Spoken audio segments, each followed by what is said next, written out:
Студент болуп келгендер да көп негизи. Иштейм деп да келгендер аз эмес.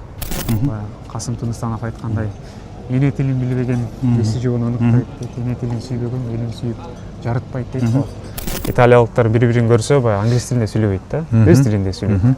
Италияда окуш кымбатпы, кыйынбы, канча акы төлөш керек, кантип келсе болот? Экономиканы көтөрүүчүн эң маанилүү отрасль деп коебуз го орусча. Ошол туризм го деп ойлойм да мен. Туризм тейлөө биздин өлкөгө жакшы эле акча алып келчү, Кудай буйруса. Өздөрүнүкүн алып келишет булар. Неден да ата мекенден чыккан өндүрүштү аябай колдошот. Биздин элге дагы ошону мындай туура тарбия менен көргөзүш керек да. Мындай кичинекейинен баштап билиш керек да, бизге келген турист конок. Сый менен көргөзүп, мисалы.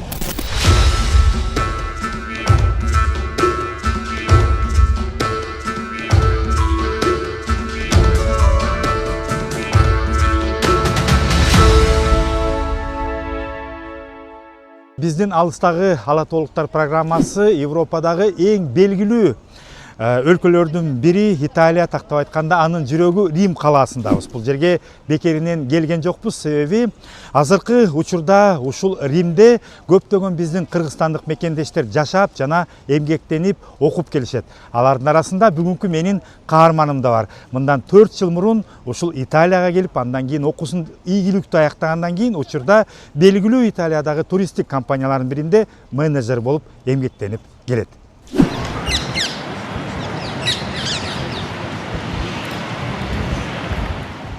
Адилет Асанбеков 25 жашта.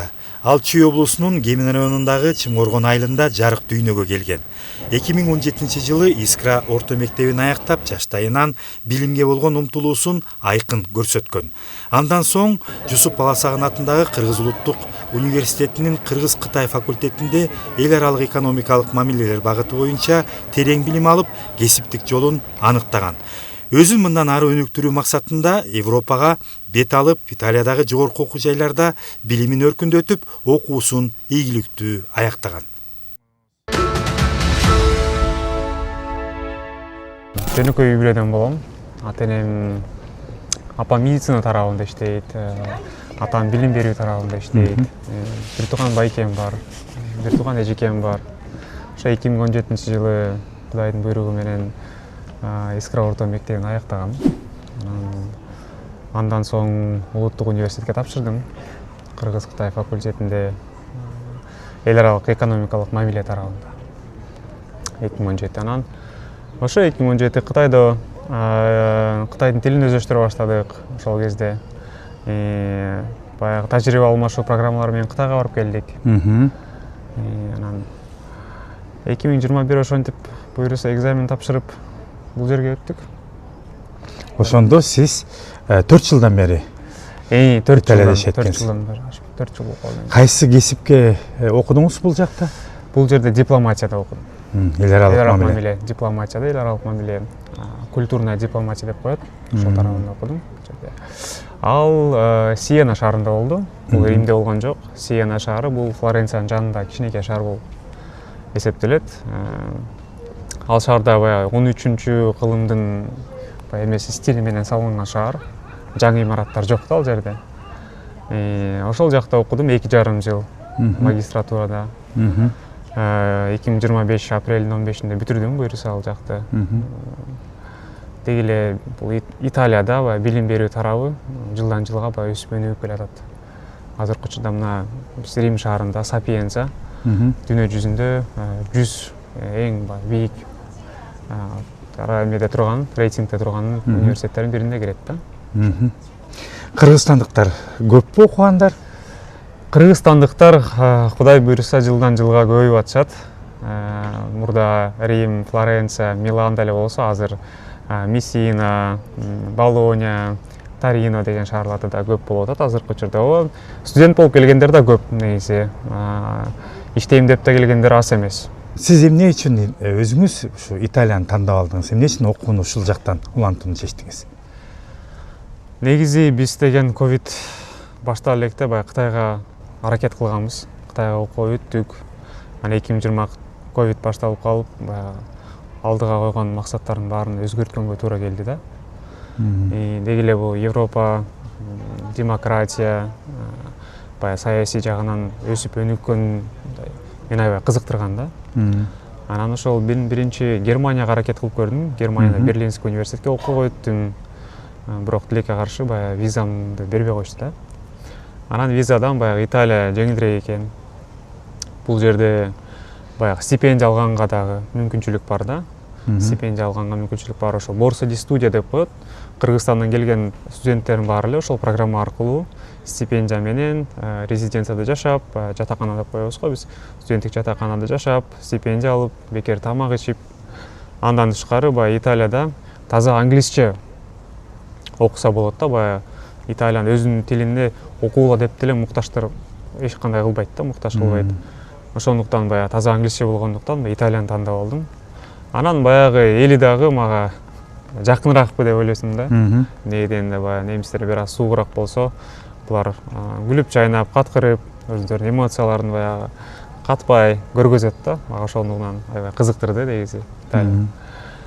Ошо Кудайдын буйругу менен ошо тапшырып өтүп, буюрса ошо 2022 декабрда келгем. Демек италиялыктардын менталитети кыргыздарга жакыныраак десек болот экен да. Аябай жакын деп ойлосом болот. Аябай жакын деп айтсак болот. Европада деги эле Европаны алсак, эгерде Италия эң жакыныраак го дейм. Баягы бизде дагы үй бүлөлүк багуулук абдан маанилүү го бизгечи. Улууларды сыйлоо, кичилерди урматтоо, буларда деле ошондой да. Булар үй бүлө менен аябай көп жолугуп турушат. Ар бир жума сайын жолугуп, бири-бирин конокко чакырып, кирип чыгып, ошол жагы бар да, сый жагы. Окууну бүтүп, өзүңүз бул учурда Италияда эмгектенип калган экенсиз. Эмне себептен, кайсы багытта иштейсиз? Эми азыркы учурда туризм тарабында иштейм.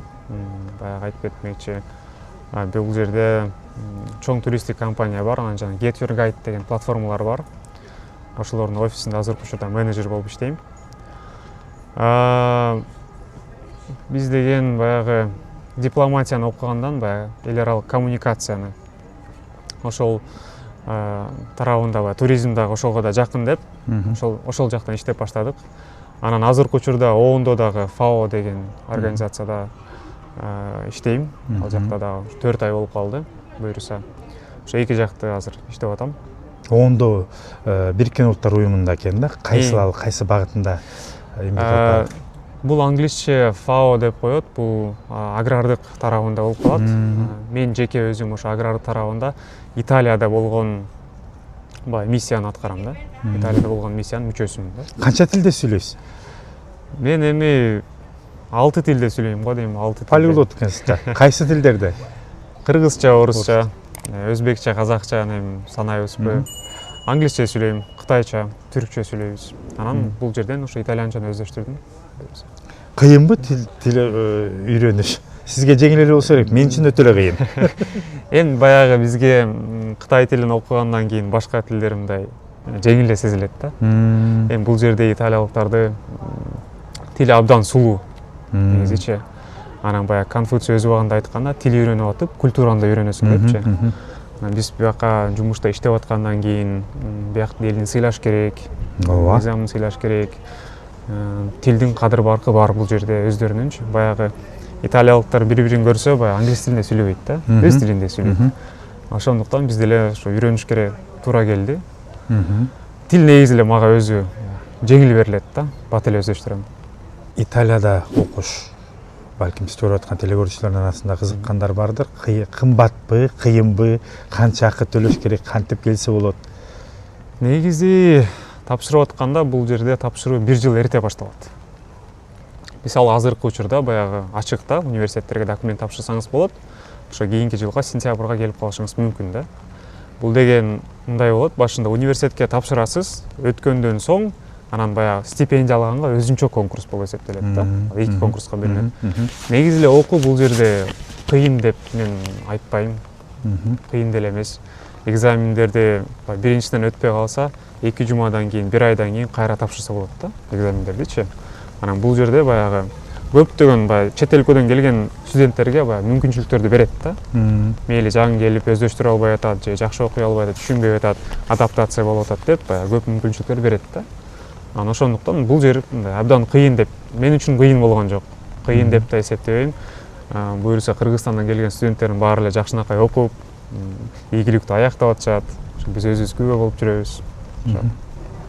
Бул жерде азыркы учурда тажрыйба алгандан соң албетте Кыргызстанга барабыз.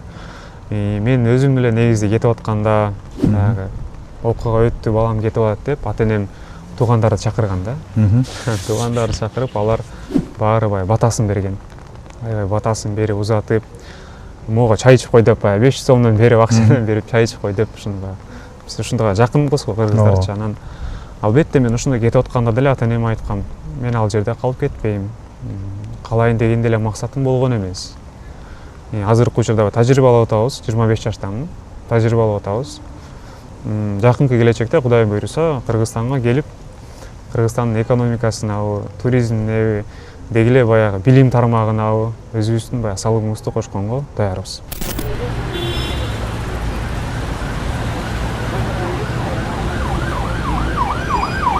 Адилет мырза, сиз туризм тармагында эмгектенет экенсиз. Туура, туризм тармагында. Канча жыл болду? Негизи Римде өзү 1 жылдан ашып калды да. Өзүм ага чейин ошо Флоренция шаарына жакын Сиенада жашадым, студент катары. Анан ал жерде да баягы гид болуп иштеп жүрдүк да.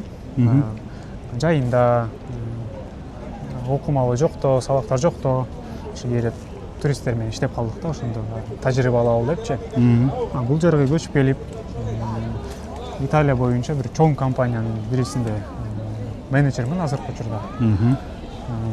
Гидтерди карап, контролдоп, башка элдер менен келишимдер түзгөндө ошол жерде болуп, өзүбүздүн компаниябызды ошол жерге тартуулап турам да ар дайым. Мына азыр Ватиканда жүрөбүз да бизчи. Айтсаңыз, негизи эле ушу Италия мамлекетинен, Ватикандан туризмди өнүктүрүү тармагына карата Кыргызстанда биз кайсыл жакшы жактарын өзүбүзгө алып үйрөнсөк болот? Эми негизи эле баягы туризм дегенде биринчи эле баягы тейлөөнү карайбыз да бизчи. Кандай тейлеш керек? Жеке бул жерде өзүнүн стандарттары болот да. Тейлөө стандарттары. Ошонго биз аябай так карайбыз да. Эмнеге дегенде ар бир келген турист кайра келгенде каалаш керек да, туризмдин башкы идеясы. Бизге келди, биз баарын даярдап беребиз стандарт боюнча. Анан ар дайым жылмайып, күлүп, бул коммуникация абдан маанилүү да, туризмде дагычы коммуникация абдан маанилүү. Анан бул жерде италиялыктар да өздөрү англисче аябай жакшы деле сүйлөбөсө деле аракет кылат да, аракет кылып, негизинде Рим өзү туризм менен акча табат да. Бул жерде. Бул жерде инфраструктура бар, акчанын баары ошол туризмден эле келет. Чыгара турган завод, фабрикалар бул жерде жок. Анын баары Миланда да. Анан ошол туризмден 2025 Рим өзү эң көп туристтер кабыл алган шаар болуп эсептелет. Дүйнө жүзү боюнча. Франция эмес, Париж эмес. Франция эмес, Париж эмес, 2025 Рим болуп эсептелди. 2025 Рим эң кооз шаарына кирди. Анан баягы биздин Кыргызстан деле Кудай буйруп акыркы мына 3-4 жылда туризм аябай өнүгүп атат. 2025 жылы 8,6 миллион турист келген экен. Өзүбүздүн калкыбыздан да көп да. Бул эмнени билдирет? Биздин табиятыбызды, биздин жаратылышты көргөн адамдар, кызыккандар абдан көп болуп атат го. Ошого карай биздин тейлөө кызматында иштегендер, өздөрүнүн туризм тарабында иштегендер, бизнесмендер ушу стандарттарга көңүл буруп, алдабай 500 сомдук эме болсо, тейлөө болсо 500 сом эле алыпчы. Туристтер келатат, булардын акчасы бар дегенде токтотуш керек. Негизинде туристтер деле бир өлкөгө келатып, ушундай изилдейт да. Булардын ошол эле бензинге болгон акчасы канча турат, нанды канча турат, айлыктары кандай депчи. Булар баары эсептеп, карап, орусча айтканда рентабельностьти карайт да, булар ушу Кыргызстанга келаткандачы. Анан Кыргызстандын туристтери баягы арзан экен деп да көбү келет да. Мисалы ошол эле Орусиядан, Өзбекстандан, Казакстандан келгенде арзаныраак депчи мындай келет да. Ошого жараша биз бааларын кандай болсо ошондой кылышыбыз керек да. Стандарттарды кармаш керек да. Мен өзүм жеке туризм тармагында иштегенден кийин баягы көптөгөн башка шаарларга барып, ошол жерде мүмкүн жаңы идеялар барбы, эмне кылсак болот деп директорлор менен чогуу барып изилдейм да. Ошондо деле биз карайбыз. Бир жактан бир кофе ала турган болсок, бул жакта 2 евро экен деп, арыраак бассаң 2,5 евро дейт да. Баягы менин турист экеним же башка жактан келгеним билинип калат да. Ооба. Анан ойлонуп коесуң да, бул туура эмес депчи, мени алдап атышат депчи. Ошол негизи стандарттарды туура баарына бирдей карашыбыз бул туризмде биринчи маанилүүлүккө ээ го деп ойлойм да мен. Экинчи учурда келгенде алган акчага ошол сапатта болуш керек да. Тейлөөчү. Бир нерсе сатсак, ошол сапатта болуш керек да. Баягы соң көлгө чыгып жылкыларды минсең 5 мүнөтүнө 500 сом төлөсөң, ал жылкылары жакшы багылган, таза эр токумда. Ошонун баары баягы кичинекей детальдар абдан маанилүү да. Баягы жөн эле келип эпте отурдум, кеттим дебейт көп туристтерчи. Көп жакта саякаттагандар, көргөндөр алар ар бир немеге көңүл бурат да. Ошондон кылдаттык менен ошонун баарын карап чыгышыбыз керек да. Анан инфраструктура Өтө маанилүү. өтө маанилүү. Эмне дегенде чуңкур жакка же аларча жакка чыкканда ошо инфраструктуранын жолдорун жасамай, адамдар келгенде каяка барып тамак ичем, тамак ичкенден кийин каяка барып эс алам, каяка уктайм, ошонун баары мындай жеңил жеткиликтүү болуш керек да. Баягы бир жерде рестораны болсо, анан ресторандан чыгып отелине да жарым саат баспай, жакын баягы эме болуш керек да, мындай жеңил, туристтер келгенде көп ыңгайлуу болуш керек да. Анан ушулар аябай маанилүү. Кыргызстаныбызда потенциал чоң, Кудай буйруса, жылдан жылга туристтер көбөйүп атат. Бизде көптөгөн ресурстар деле жок. Негизичи экономиканы көтөрүүчүн эң маанилүү отрасль деп коебуз го орусча. Ошол туризм го деп ойлойм да мен. Жеке өзүм деле компанияда иштеп карап турам Кыргызстанда кандай жаңылыктар болуп атат, туризм тарабында эмнелер ачылып атат. Мына Кудай буйруса Бишкек арена ачылган атат да. Бишкек аренанын деле ичине тарыхый музей катары өзүбүздүн баягы тарыхыбызда эмне болгону ошол жерге эметсек болот да, киргизсекчи. Ал деле бир жаңы идея депчи ойлойм да. Ошол эле Бурана Токмокто, Бурана ошонун жанында инфраструктураны жаңыртып, бизде мындай тарыхый имараттар көп эмес болсо деле, ошо баарларыбызды жакшы сактап, жаңыртып, өзүнүн стилин ошол бойдон калтырып, туризм тейлөө биздин өлкөгө жакшы эле акча алып келчү деп Кудай буйруса, туура кабыл алып, туура колдонсок ошол потенциалдын баарынчы. Өзүңүз да ошо туризм тармагында эмгектенип турбайсызбы? Анан чет мамлекеттен, Африка, Европа мамлекеттерине тур тейлөө турду жасап келет экенсиздер да. Кыргызстанга пландарыңыз барбы ачууга? Албетте, багыттарды. Кыргызстанда азыркы учурда жакшы жаңы компаниялар ачылып атышат. Кудай буйруса, алар ошол мурда мисалы орусча эле болсо, азыр ошо тек гана аңгла тилдүүлөргө багытталган компаниялар көп болуп атат азыркы учурда. Алар менен албетте келечекте келишим түзүп иштешип, Кыргызстандын туризмине мен деле өзүм салымымды кошкум келет да. Бияктын стандарттарын тажрыйба алып үйрөнүп, ошол жерге барып, ошонун баарын иштетсек деп ойлойм мен, албетте. Анан азыркы учурда баягы социалдык тармактар аябай өнүгүп атат да, күндөн күнгө.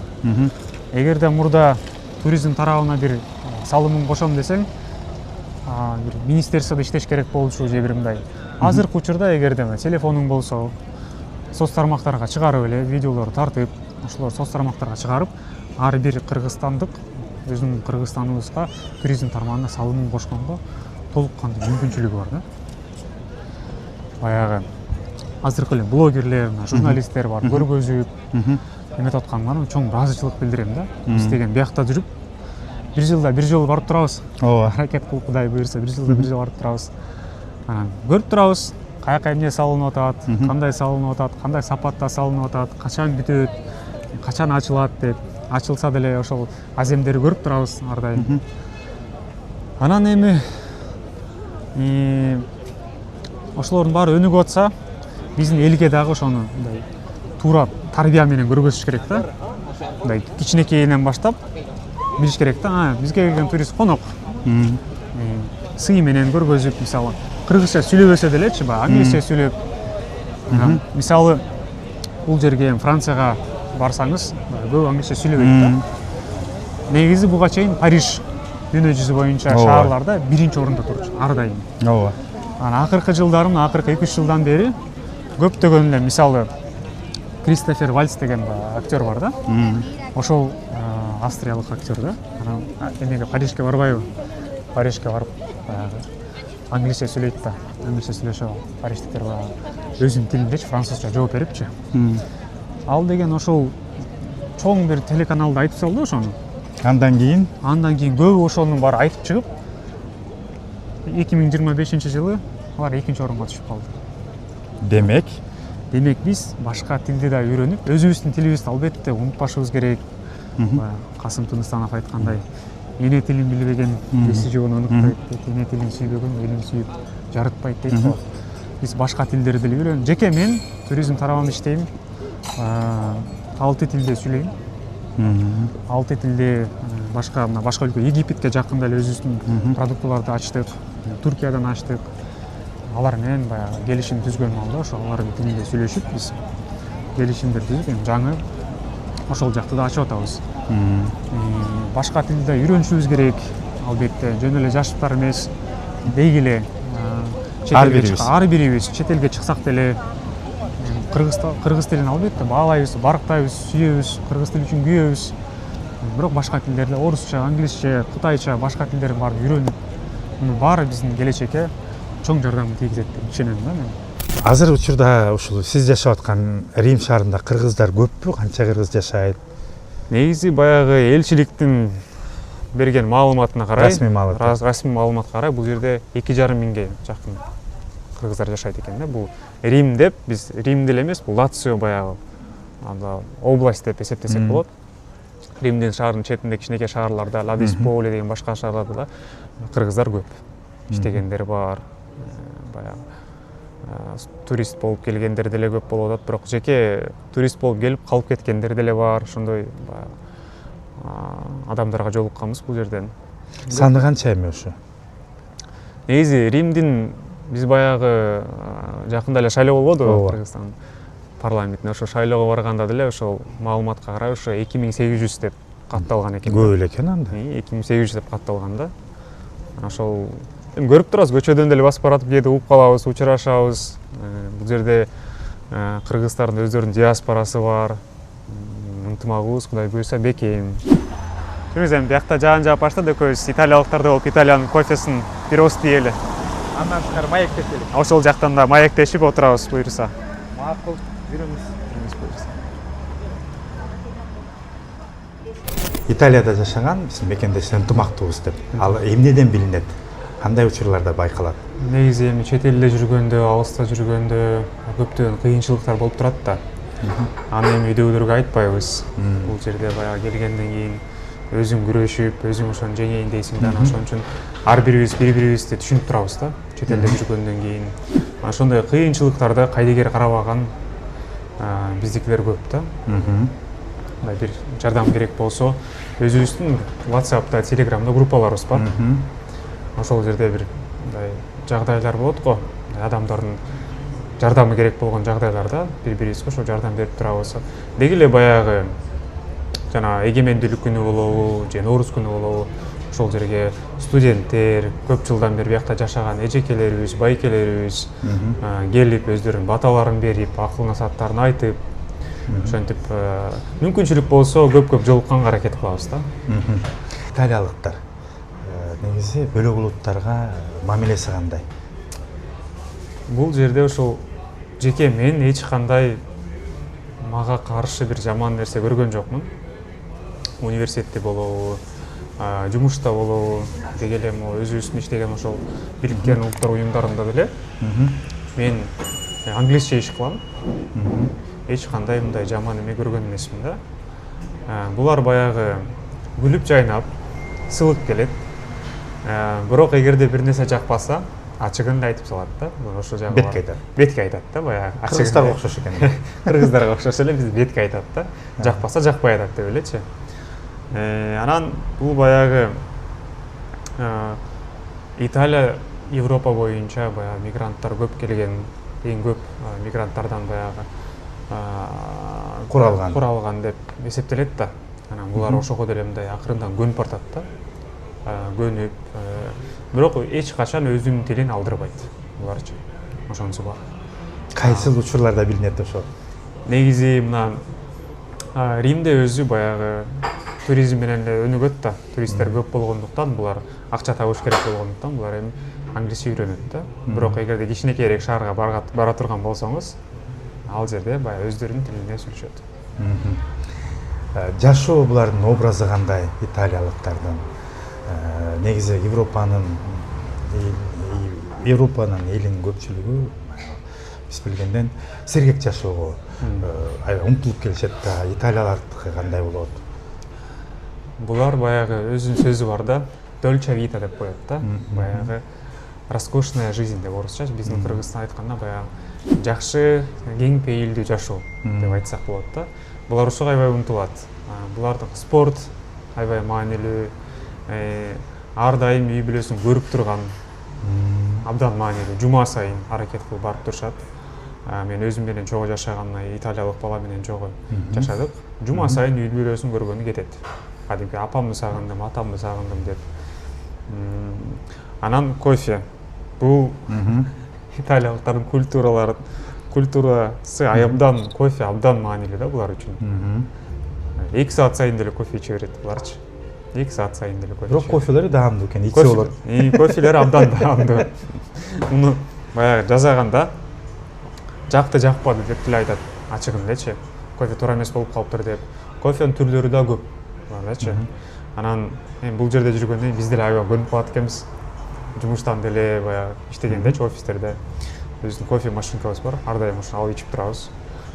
Бир Ошондуктан мени да бекеринен кофеге чакырып атпсыз да. Кофе ичели. Биз да ушул биздин каарман айтып аткан, мактап аткан кофесин ичип атабыз. Чындыгында эле өтө даамдуу экен. Сергек жашоо деп атпайлыкпы? Ушуга кичине токтолуп кетсеңиз, спортко булар баягы мен байкаганым улуу кичүү дебей аябай машыгып, чуркап, физикалык бир кандайдыр бир көнүгүүлөр жасагандар көп экен, андан тышкары баягы спорттук жайлар да көп экен. Негизи эми баягы адамдын менталдык түрдө деле баягы ден соолугу биринчи спорттон башталат го. Булар чуркап машыкпаса деле, улгайып калган улуу муундар деле иттерин көтөрүп алып, көчөгө чыгып сейилдеген абдан көп да. Дем алыш күндөрү аябай көп көрсөңүз болот. Эртең менен деле, кечинде деле жүргөндөрү. Анан спорт бул жерде футбол, баскетбол, теннис абдан мындай чоң мааниге ээ да. Анан ошондуктан баягы ар бир жаш бала кичинекей кезинен эле мектепте окуп жүргөн кезинен эле баягы аны тандатат да. Тандапчы. Мисалы эле баягы биз Олимпийский стадионго барсак да, Мальдининин булар үй бүлөсү менен футболисттер болгон да. Чоң атасынан баштап азыркы небере чөбүрөсүнөн бери футбол ойношот да. Бул баягы үй бүлөлүк баалуулук, футбол үй бүлөлүк баалуулук болуп эсептелет да алардачы. Баягы биздин кыргызстандыктарга айырмасы ар бир дем алыш күндөрү булар бир жакка чыгып эс алат да.